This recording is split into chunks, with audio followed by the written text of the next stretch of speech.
St. Petersburg, founded by Peter the Great in the early 18th century, it was the capital of the Russian Empire until 1918. Its proximity to Europe made it the center of Russian culture and one of the hubs of the revolution that changed the country and the world forever. The city was built with one goal in mind: to showcase Russia's glory to the rest of the world. Everything here had to be bigger and more magnificent than anywhere else.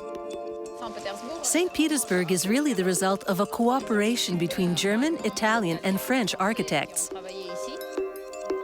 St. Petersburg's rich past has always been the pride of its people. Among its heritage stands one of the largest and most impressive museums in the world. We have 3 million works of art at the Hermitage. But just behind the city's breathtaking facades still lie the surreal vestiges of communism. Сколько сейчас людей проживают в этой квартире? 13 человек. Это мало. Вот после войны здесь до 40 человек.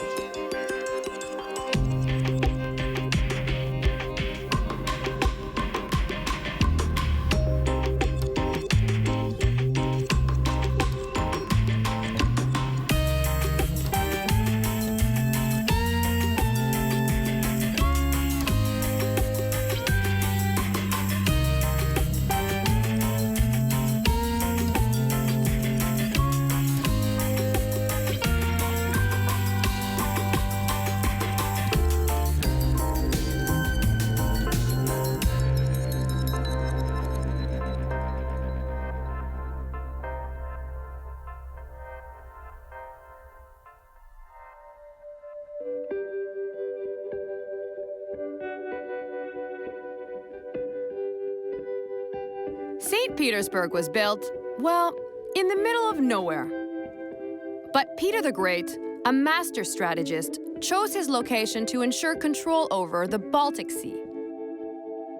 He was thinking about expanding trade to Western Europe, trade and cultural exchange, and in his opinion, that could only be done if Russia had access to a sea.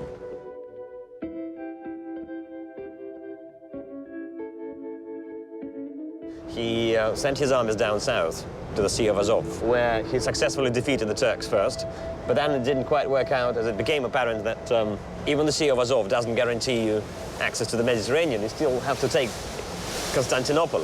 Peter's attention was drawn to the Baltic. The eastern part of the Baltic coast was entirely under the control of Sweden, so a war was launched in 1700. The economic potential of this hub between Russia and Europe was limited by its terrain, a constantly flooded marshland. Not exactly the ideal foundation for a rapid urban development. How difficult was it to build this city in the middle of a bog? We can speculate about it, but it's impossible to imagine. There was no population here, so tens of thousands of men had to be summoned here by force, against their will in most cases, complete with their families, of course. So it was an enormous shift of the population from all over the empire. I see this picture of the Tsar in his high boots, surrounded by his men, standing in the middle of a swamp there and telling to his men that there should be a city built here. And they probably say, Peter, you're crazy. Look at this swamp, you're disappearing underwater as you speak. And he said something probably like, look guys, it's the end of May now, we still got June, July, August before it starts getting cold. So you better start dig in now. And all these people were building something they really had no concept of, except for the Tsar and his architects and his engineers.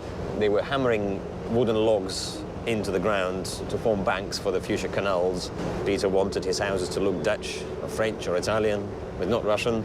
A completely new approach to building, and men had to be instructed by someone, and it could only be really achieved by an outstanding manager. And I think it'll be proper to call Peter a good manager in today's language. He was curious to see how everything works, from gun making to shipbuilding to canal digging to anatomy and medicine. And then a few years later, the city was the capital of his new empire. How many people died during the construction of St. Petersburg? Scores. No one knows. Those were serfs in most cases, and no one was counting serfs. We can say tens of thousands safely. The swamp was built up into 42 islands, all held together using granite. But you don't find granite in swamps, and a stone tax was imposed. If you wanted entrance to the city, you paid for it with stone. If you sail back up 60-odd kilometers, you get to Lake Ladoga, which is the biggest lake in Europe. This river connects the sea to Lake Ladoga, and the Lake Ladoga connects to other lakes and other rivers across Russia, and that's what he thought was important, so that merchants could bring their goods. We have the network completed in the 20th century. Canals were dug connecting the lakes to the River Volga and to the White Sea, so today you can sail as far as Central Asia uninterrupted, right from here. There are 519 bridges in St. Petersburg. That's 85 more than Venice. 6 of them are drawbridges, which give large vessels access to the interior of the country. But drawbridges, in the middle of a city of 5 million people, have a way of complicating things. I remember when I was here in the 90s, getting stuck on the other side once because all the drawbridges went up. But now you have a new bridge, and it's the only permanent bridge that crosses the Neva. Yes. Each of the drawbridges has a fixed timetable, and each of them opens and closes at a certain time, and you have to sort of keep that timetable in mind, which is what most locals do. All drawbridges open up at night. If you're for some reason late for your drawbridge, you're stuck for about 3 hours before it comes down again. So say if you're stuck on this side of the river here and you want to cross to this side, and you rely on that permanent bridge, you take a taxi 30k down and then 30k up. And that makes little sense, because a 60-kilometer taxi ride. St. Petersburg's structural challenges are more than just skin deep. Beneath the city lies the world's deepest subway system. The reason they're so deep is that metro has to go under all the water, under the rivers, and under all the underground lakes, reaching a layer of more or less solid sort of clay and rock that's down beneath, and that's 60, 70 meters below ground level. How many people use the St. Petersburg Metro every day? Statistically, 2.4 million people per day. Is the Metro the best way to get around St. Petersburg? The metro is the best way to get from A to B if the A and B are quite far apart. There are not many stations inside the city center. It's actually quite difficult to build anything in the city center because of the water, because of the density of the historical monuments. So if you're commuting in or out of town, metro is the fastest way.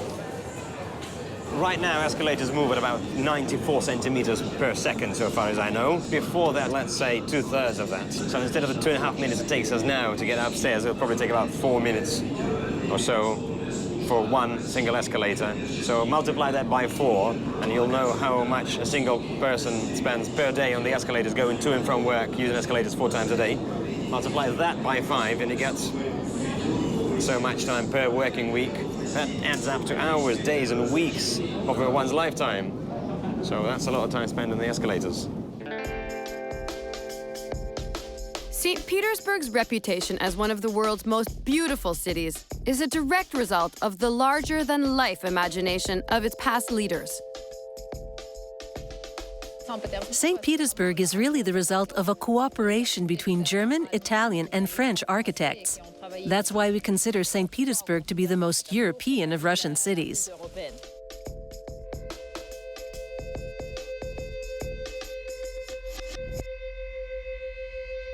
All streets and avenues are parallel and perpendicular, and the height of buildings in the center of the city was regulated. Nothing higher than the Winter Palace. This was done to maintain the horizontal aspect of the city. That's the charm of St. Petersburg. In true Russian style, the city's charm lies in the size of its features. Nothing small here.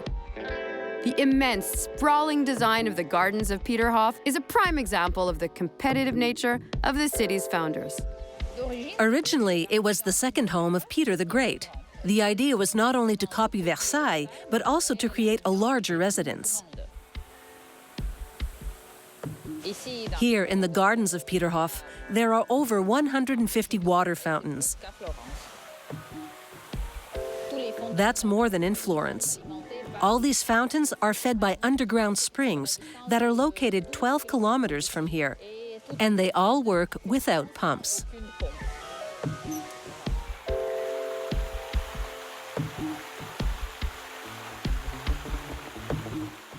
The facade of the Grand Palace is 200 meters long. It was built during the reign of Elizabeth, Peter the Great's daughter. She spent 20 years on the Russian throne, beginning in 1741, and she spent all of the state's money to build this beautiful architecture. It's said that at her death, she left 15,000 evening gowns she had never worn, 2,000 pairs of shoes, and 5 rubles in cash. Like a real woman, she spent all her money to show off her wealth.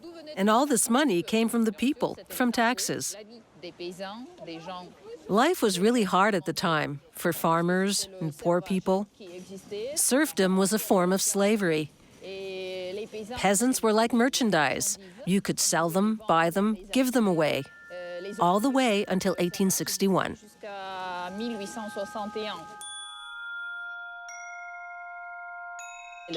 The Baroque style was Elizabeth's favorite. It's a sumptuous style with rich decorative elements, moldings and gilded elements everywhere.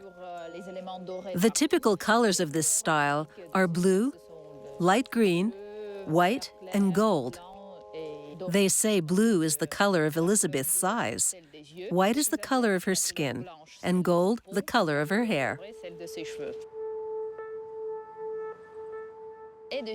The other prominent architectural style is classical, brought about by Elizabeth's successor, Catherine II, one of the smartest empresses.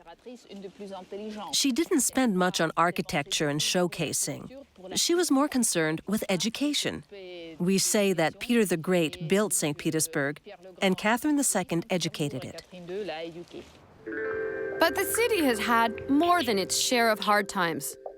Abandoned by Stalin, who moved the capital to Moscow, it was bombed repeatedly during the Second World War. The powerful metropolis quickly lost its charm, threatened by destruction. The city has changed significantly if you compare it to what it was in the early 90s. Chaos and misery prevailed after the fall of the Soviet Union. But more than 20 years have passed, and already there's a huge contrast between then and now.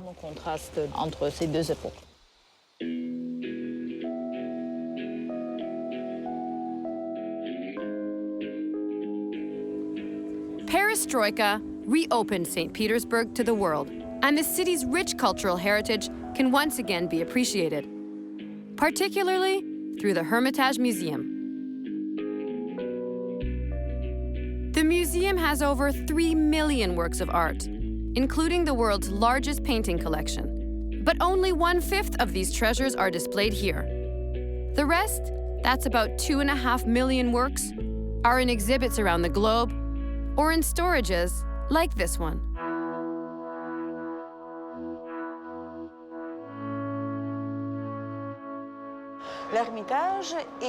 The Hermitage is especially rich in European collections. Catherine the Great wanted the Russian Empire to have the culture and splendor of the most important European courts. With 1,000 display rooms, there's quite a bit to see here. In pure Russian tradition, St. Petersburg wants its residents to understand its cultural richness, offering them access to museums, ballet, and opera for 1/4 of the price paid by tourists. We're going to a place where the public never goes. Watch your head. This place, off limits to the public, is where the museum stores its countless frames. Например, сколько одна рамка может стоить? Ну, это может быть и, скажем, там, 30 тысяч, и 40, и 50 тысяч. Говорим о долларах. Да. Храните это все для вас. Молодцы. Спасибо. Even during the war, when it was emptied of its treasures, nothing prevented locals from visiting the Hermitage.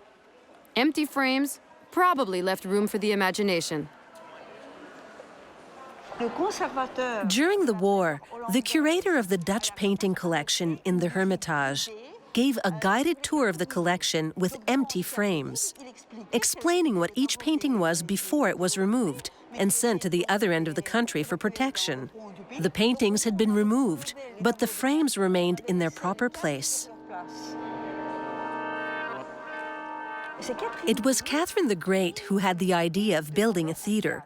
The theater could only be accessed through the Imperial Museum. only her guests were invited in. In fact, this is the only theater in the world without an access from the street or the docks.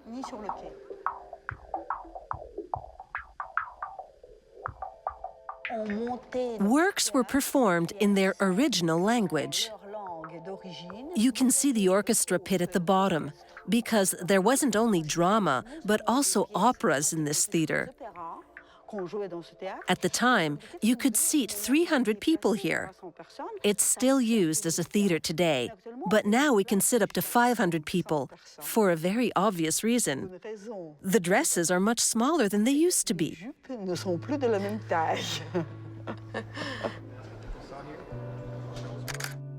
People here have often risked their own lives to defend this incredible cultural heritage. This was the case during the siege of 1941.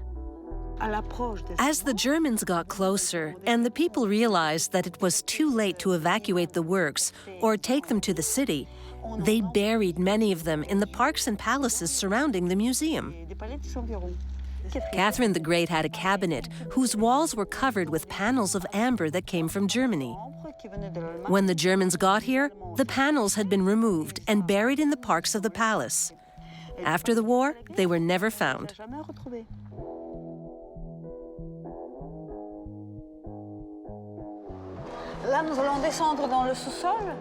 Let's go into the basement.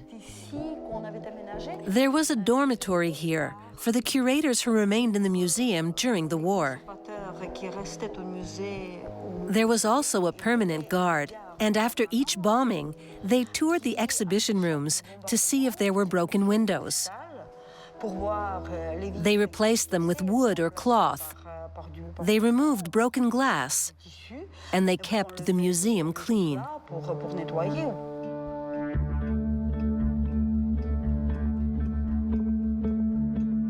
Only a few steps from the opulence of the Hermitage, the city has a completely different feel. Unfortunately, behind the facades, St. Petersburg has another, darker side.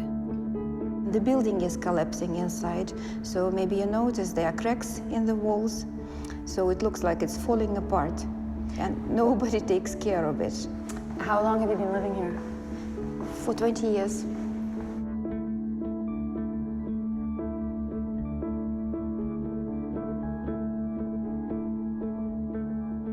It's really a privileged area, and when I say I live in Millionnaire Street, people make big eyes and say, oh, it's great. And I say, it's not great. We don't know what to do, either to preserve the main facades and to do the whole reconstruction of the historical areas, or to destroy them, or to let it as it is until it falls apart. So, Take care. be careful. This is what I mean.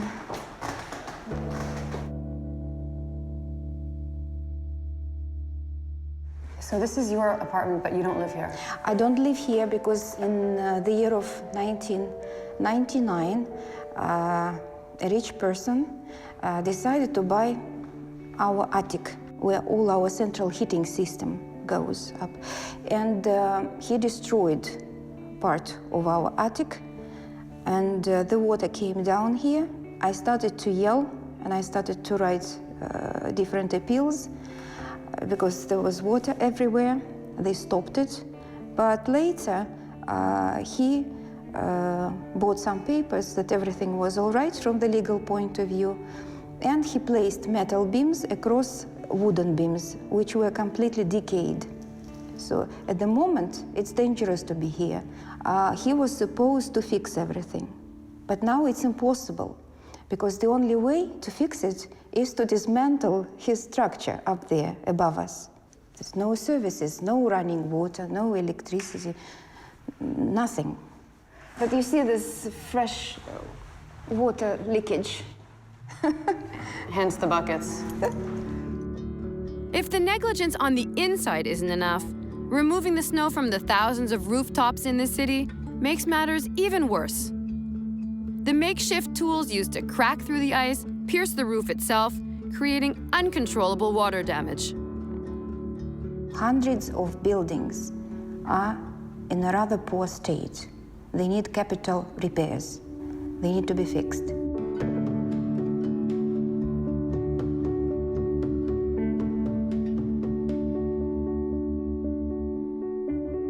Can you tell the story of Prince Potemkin? Prince Potemkin was a favorite of Catherine the Great, the Russian empress. He was a field marshal. When Russians captured the Crimean Peninsula, he invited Catherine the Great to come and to examine. And Potemkin built painted villages. Nobody lived in them, but they were like, theater scenery. Basically just the walls? Basically the walls, yes.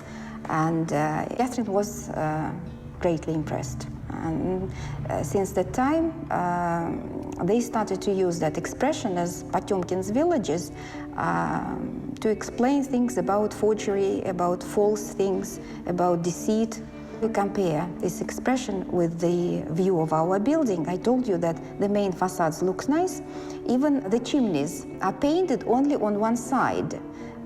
You can see nicely painted chimneys when you sail on the Neva River, or if you walk on the Millionaire Street. But when you get inside, from the upper floors especially, you can see the chimneys are falling apart, like the walls. In the face of such deterioration, preserving the city's architectural beauty is a daily struggle. The solution lies in the citizens' uncompromising solidarity.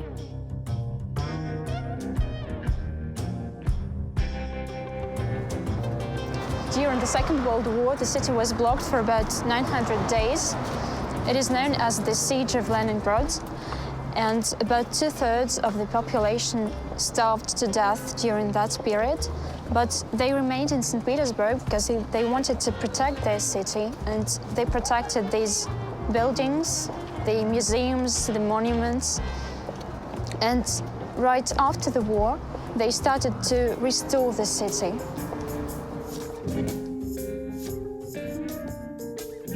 The movement for the protection of cultural heritage started in St. Petersburg back in the beginning of the 20th century, and it was considered as the first legal opposition movement in the Soviet Union. The population recently found itself under siege by gas giant Gazprom, which planned to build its imposing new headquarters here, potentially changing the face of the city forever. In 2005, when Gazprom bought a plot of land 5 kilometers from the historic center of St. Petersburg, it announced its decision to build a skyscraper there for its headquarters. And the skyscraper was to be at least 300 meters tall, according to the requirements of the international contest. And after that, the height was even increased. It became 403 meters.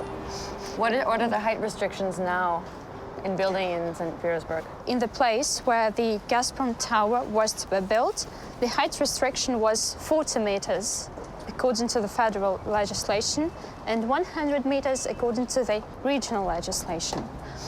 And of course, lots of people opposed to this project because the historic center of St. Petersburg is included in the World Heritage List of UNESCO, and UNESCO opposed to this project. So they could be at risk at losing their heritage status? Our country was at risk, but Gazprom didn't mind, I think. And the city authorities supported this project, at least our former governor.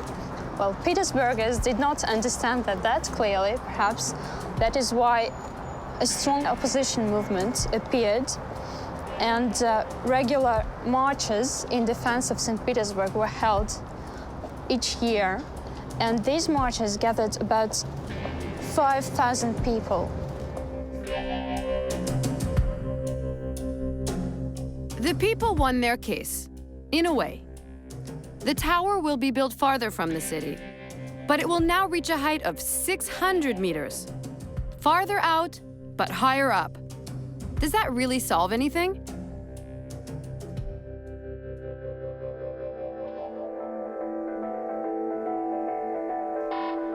Vermont native Marina Albee moved here more than 20 years ago and runs a vegetarian restaurant in the land of carnivores.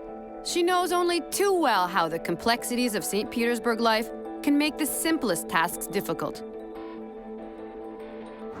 So ordering organic food for your restaurant, simple thing? Well, there is no organic food in Russia, but I tried to find organic food. I tried to find local food, and I was told, yeah, we can give you carrots, but you have to take 3 tons. Or we can give you potatoes, but you have to take 2 tons. And I don't really have storage facilities. Also, when I investigated the organic food thing, and I was told that you can do organic food. All you have to do is tell the laboratory what result you want when you bring the food to be tested, and you pay for the results.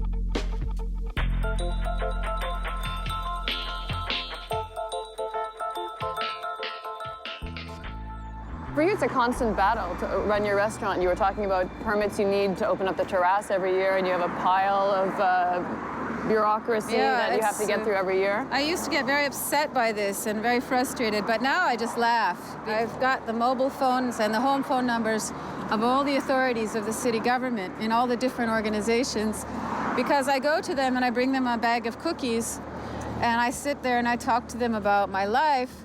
And they give me their phone numbers, and they tell me, if you need help, call me. So I managed to get things done just by having friends in different places.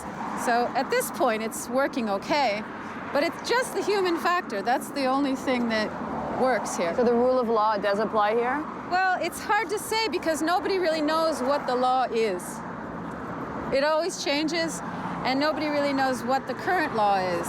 Even the people who make the laws don't know. It's been 20 years since the collapse of the Soviet Union. How have things changed here in St. Petersburg? Things change here every day, every minute, every second. Everything has completely changed in 20 years. Everything is turned upside down, you could say. The old days, the foreigners had the know-how, but now the Russians have it. So they don't need foreigners, and they don't need foreign money. Especially now, if you look at Europe and the United States, the economies, the Russians are sitting pretty compared to them. So, you know, they can wag their finger and say, I told you so. But, you know, it's possible to do something here, but it's very difficult. And it's not for people who have weak nerves, that's for sure. It's a beautiful city. It was built to be like a theater, like a theatrical set. So when you're walking around the streets, you feel like you're in a play. You feel like you're an actor in a play. And this is your set. I love the city. I think it's one of the most beautiful cities in the world. What's the cost of living like now in St. Petersburg? Well, I mean, the prices in restaurants and stores are higher than in Europe. But it's possible to live here for very little money, if you know how. Almost all my friends are artists or musicians. You know, they don't have jobs, they don't have money, but somehow they live very well. Is it still the cultural center of Russia? Well, Moscow has 80% of the money. It's like Paris in France. But the real artists and the great artistic works have always come from St. Petersburg for some reason. The classical arts are flourishing here, and I think the Russians still have got, you know, the best performers in the world in that sense. I lived in New York for 10 years, and then I lived in Moscow for 5. Moscow is a huge city. Everyone feels like a little ant there. It's what they call gigantism style of architecture, where it makes people feel very small. Like the Communist Party is the big thing, then people are very small. You don't feel that way in St. Petersburg. It's a much more livable city. St. Petersburg and Moscow have always been rivals, but Muscovites have a hard time in the cultural sphere. And if you look at the heroes of Russian show business and culture, most of the people are from St. Petersburg. So I think part of that is because St. Petersburg was not touched to the degree that Moscow was. And it didn't get caught up in this capitalistic frenzy to make money or succeed or have power or whatever, if you're talking about communist times.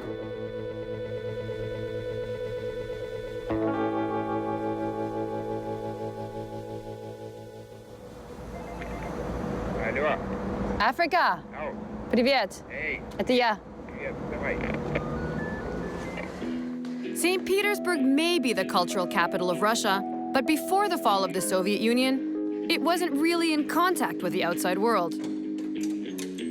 Hello. My friend, artist Sergei Bugayev, also known as Africa, was active here before and after this major shift.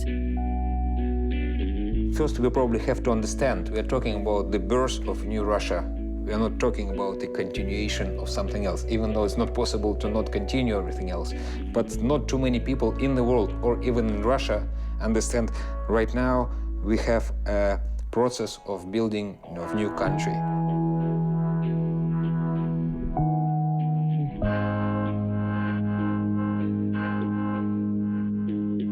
How different was it being an artist before the collapse of the Soviet Union? Just one image.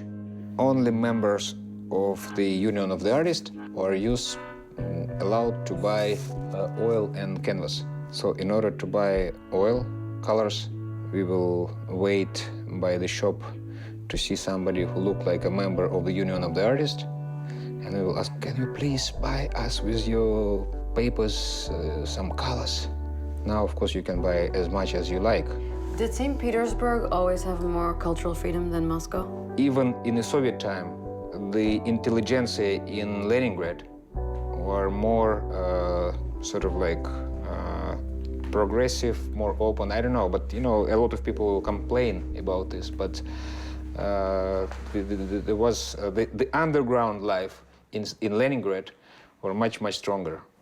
I mean, and what was even stronger, the unity between the rock and roll, the free jazz, artists, poets and writers. It was one thing, because in the Soviet Union, people are not divided by money, you know. There are so many libraries, museums, concert halls, theaters in St. Petersburg. It seems like on every street corner you can find one. Are they still viable? In my opinion, a lot of institutions related to theater are kind of old-fashioned, you know. For centuries, the culture was mainly engined by the censorship. Right now, Russia experiencing freedom, and it's So what's going to happen to culture? It's not simple. It's not simple. Nobody knows what to do with it, and some people are saying maybe we don't need it because it's too difficult to operate. And that's the competition and the crossroad we're experiencing right now. It's completely new for Russia. It's not an easy thing, you know, even though we have a great tradition, a great experience in the avant-garde art, in the experimental field of ideas. It's probably first time in Russia history, again, that you can go anywhere in the world. You can read any text. It was never possible before. 18th century, not possible. 19th century, not possible. 20th century, not possible. Right now, you can buy every book. There's no limitation, anything. You name it, what do you like? Bible, okay. Even the books you don't want to mention, like Mein Kampf, it was available. Tell me about your Lenin project. I was a member of the Young Men's Lenin organization in the Soviet Union. Everybody was. So I had some strange attachment to the image of Lenin. And I started to buy images of Lenin, and then by accident in Vienna, somebody forced me to take from them collection of things related to John Lennon. I said, no, I'm collecting Lenin. So, and I found these two individuals are extremely illustrative for the 20th century. This type of leader screaming to the microphone like John Lennon did or like Lenin did, their individual speech addressing to huge amounts of people. People from the Beatles club. And they said, you cannot put devil with the angel. I said, who is devil, who is angel? My collection started here with death masks, and then it went all the way up. In my collection, the largest is a 3-meter monument in the storage, so I'm not able to put it here. 6 tons.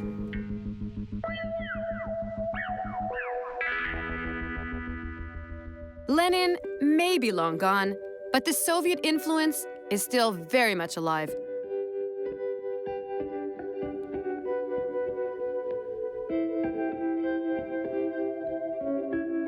The kommunalki, residential communes from the Soviet times, are still very present in modern-day St. Petersburg. Sociologist Ilya Utyekhin lived the first 30 years of his life in a kommunalka with 50 other people. Several families live in the same apartment, sharing all the facilities, but having separate rooms. that's generally communalka. And communalka comes from the Soviet times, when Bolsheviks made the revolution here. One of their ideas in their program was to redistribute the housing according to class principle, so that to kick out the rich people from their housing and put the workers there. And the slogan was, give palaces to people. In the very beginning, putting people together was purely ideological gesture. There was no necessity because the population of this city before the First World War was 2.5 million. And in the first years after the revolution, it was 600,000. So many apartments stayed empty. There is nothing special about living together, many people in the same place. But what is special about Soviet communalkas? People from different social groups, different ethnic groups, religions, they had no choice, they live together. And there is no idea that brings them together. Housing was a way of control of people's mobility. The most important word in Soviet times, propiska. Propiska, yeah. By the way, I've got propiska until now. That is my passport. You can read Зарегистрирован. In the Soviet times, this is a residency permit for this address, but at the same time, this is a prohibition to live elsewhere. So did everybody live in communalkas in the Soviet period? No, this city, up to 70% lived in that way. But there was an elite who lived in separate apartment. Of course, a separate apartment was a recognition of your elite status. Like all residences in the country, the Tolstoy house went through a major change in the early stages of the communist era. Overnight, it became a giant complex of communes. All the apartments in this building were communalkas during the Soviet epoch. Now, after Perestroika, when privatization started, many of them were bought out by real estate agencies. And new Russians, rich people who could afford to buy such kind of apartment are living here in the former communalkas. So you can find a little bit of everything here. Oh, you can still find here communal apartments that are remaining. But you see, this courtyard, there are many very expensive cars. So they belong to the people who live here by the side with communalkas. Until now, more than 100 apartments in the city are communal apartments. This is according to official data. More than 600,000 people live together in apartments like that. What does it cost on average for a room in a communal apartment? It can be $100 or $200 a month, but you should keep in mind that this price is 1/3 or 1/4 of a monthly income of a person. So that's a fair price. Inside the Tolstoy house, we're greeted by Olga, who has lived here for 24 years. Each family had their own doorbell buttons. So 6 families lived in this apartment, and one of them was a general one. Здравствуйте, Ольга. Ольга, здравствуйте. До конца Да. коридора. Вечер, добрый вечер. Сколько сейчас людей проживают в этой квартире? Я думаю, 13 человек. Это мало. И раньше сколько людей живут? Вот после войны здесь до 40 человек жило. А сколько комнат?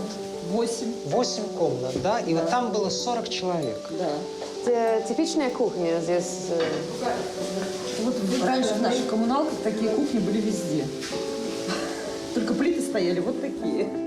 Скажите, пожалуйста, когда ты стала в коммунальной квартире после революции, хозяин этого дома или этой квартиры хотел пригласить всю семью После сюда? революции, где-то в 30-х годах, когда пошло уплотнение, он решил, что лучше жить с роднёй, чем с чужими людьми в одной квартире. Он собрал свою родню с России.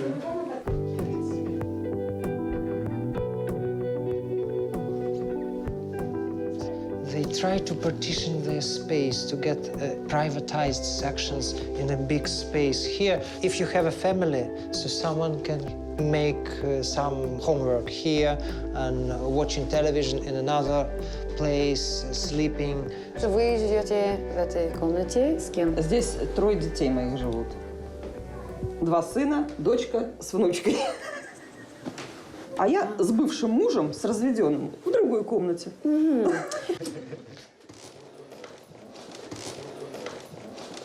Так что вы не хотите отсюда уехать, да? Хотим, очень. Да? Покупателей на квартиру нету.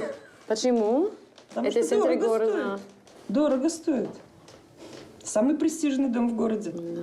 И никто не хочет платить те деньги, которые вы хотите? Все-таки сейчас с кризисом как-то покупателей меньше стало. Понятно. Здесь есть общий туалет? Да. Да. Можно посмотреть? Пожалуйста. У всех есть свое сведение?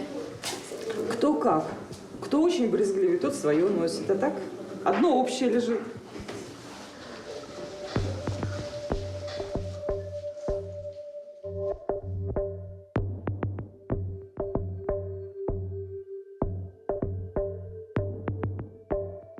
Traditionally, in many communal apartments, there was a different system. There were several switches and several bulbs inside of the toilet. Because of electricity expenditure, each family had their own bulb in the washroom or in the toilet, and they used their own electricity.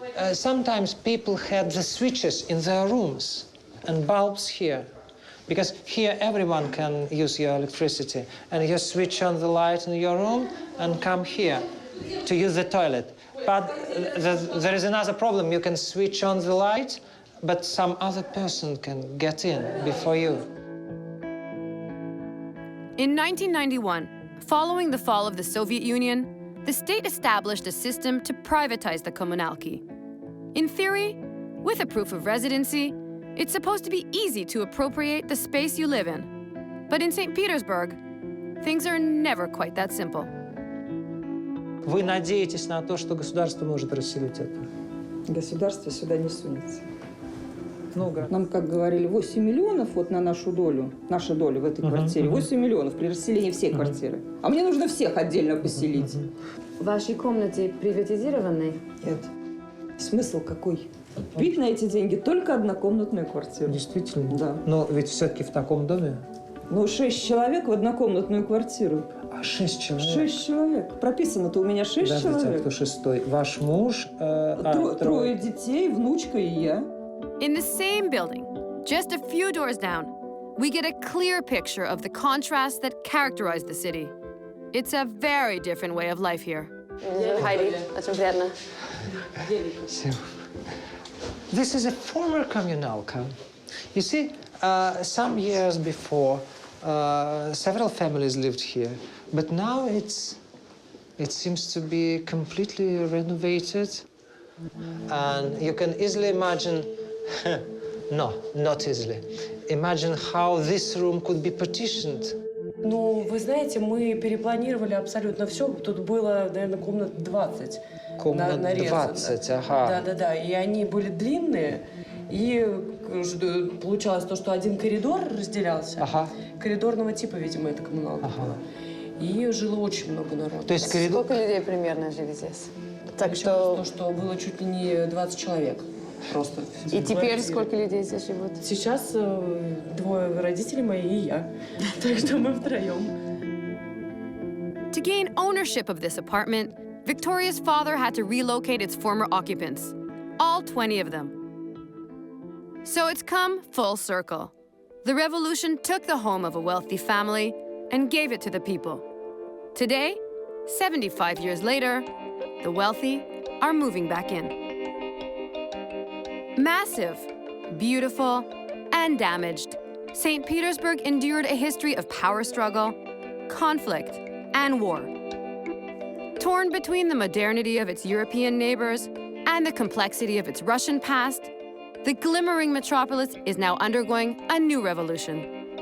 It is redefining itself and reclaiming its role as Russia's cultural capital.